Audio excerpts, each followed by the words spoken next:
So, did I answer your question? I think you did, but it also brings us on to another question, which is, you trained as a classical homeopath and you are really integrated in that particular modality.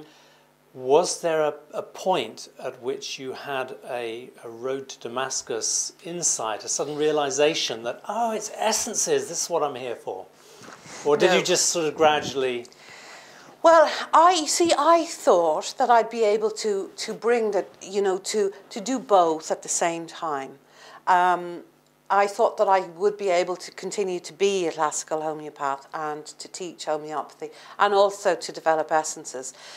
And there came a day where there was a meeting of the directors of the college, which I had to be at if I was a director of the college. And on that very same day, there was an essence needed to be made.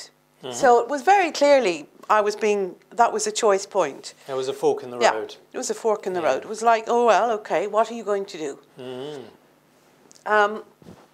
And at that choice point, I decided I was going to continue with the essences. So well, that's very fortunate for a lot of us. That's great. I think that's really interesting, the way you put that. You said on a particular day there was an essence that needed to be made, as if it's not just your decision. No, I don't know what other essence makers would say about this, but I do feel that we're just the arms and legs of the process to a certain extent.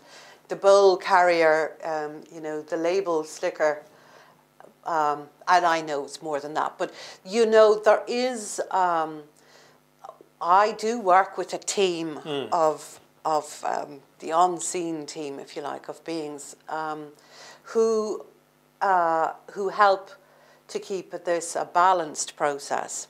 And I work in a very particular way that it's a kind of like an energetic meeting, if you like, of beings who have their particular, their job. It's very hard to describe this stuff because our language is based on the molecular world, and essences come from the world of energy, really. So the language is clumsy. But the notion is that there are teams of unseen beings whose job is to help in any way they can to get us through this change of consciousness.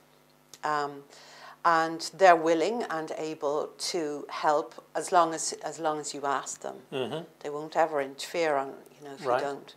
But I think for me anyway, I had a long, slow introduction to the particular team who work with the new children. I think it was recognised that the children who were coming in, being in the vanguard of any movement is difficult because you're on your own, essentially. But I think it was recognised that,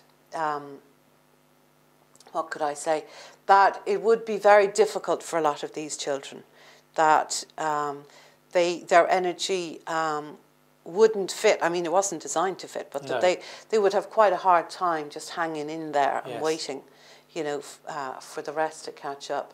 And that it would be a good idea to have something that would help them. And the original idea, people sometimes say to me, well, why did you make combinations so early? Because in most essence lines, you know, the combinations come at the end and not at the beginning. But the idea behind the combinations was to have something perhaps that we could have in an over-the-counter situation where a child could go into a shop and actually find something that would help them to change the way that they feel. And we're not talking about children going up and reading the labels, are we? No, not at all. Children read the energy. We do have, there are colours on these labels also, which are connected to the energy of each particular bottle. Because sometimes parents say, oh, but surely my child only chose that because it's pink and she's a girl. And you will most likely find that if you turn the bottle around or ask the child to close their eyes, they'll go for the same one again. So colour has a vibration, and the vibration of the colour matches the vibration of the bottle, the energy of the bottle. So they're designed as a kind of rescue kit, I suppose you could say. And definitely designed to be chosen. Children, these new children, all children, I would say, instinctively know exactly what they need. They don't need prescriptions. They don't need things to be given to them. And in fact, the more difficulties a child has had, the more likely they are to want to be part of their own healing process. If you have a child who has had a diagnosis and has been in a lot of therapeutic situations, they very often switch off. You know, they just are not involved. They don't want to be. But if you give them the choice and you say, here's something that might help you, would you like to have it, or would you like to try some? Then they have the choice. They can say yes or no. Responsibility for their own healing. Absolutely. Yeah, and of course, if they say no, they have the right to say no as well. Absolutely, yes. You can't just say, oh, go on. You do.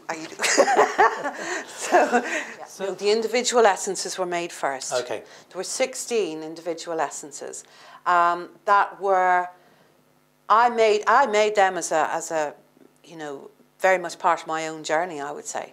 People ask me why I chose particular stones. And there was no rhyme or reason to it. I did it purely instinctively.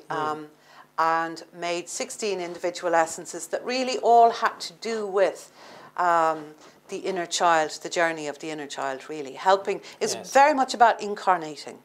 And I know there are qualities that a stone has that are very different to a flower, for instance. A stone will hold the same shape for eons of time. It's a constant, stable, structured vibration. It doesn't have ebbs and flows like a flower. It's not necessarily about opening up to the spirit world. It's very much about grounding into the physical body, actually bringing the spirit down into the body, embodiment, which is vital.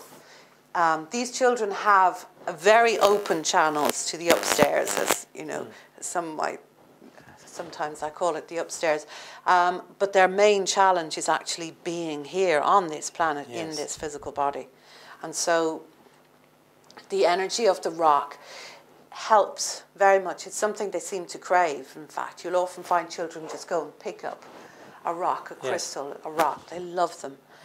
So there's something about the energy of rocks that really helps them to ground and feel safe. If you don't feel safe, you can't ground. You know, what you see with a lot of these sensitive children is they're so unsafe that I was like this myself, still am, I suppose, that, you know, one of the diagnostic signs of autism, for instance, walking on the tippy toes. You see a lot of these sensitive children walking on the tippy toes with the energy up and out of the body. Which is very unstable. Very unstable, yeah.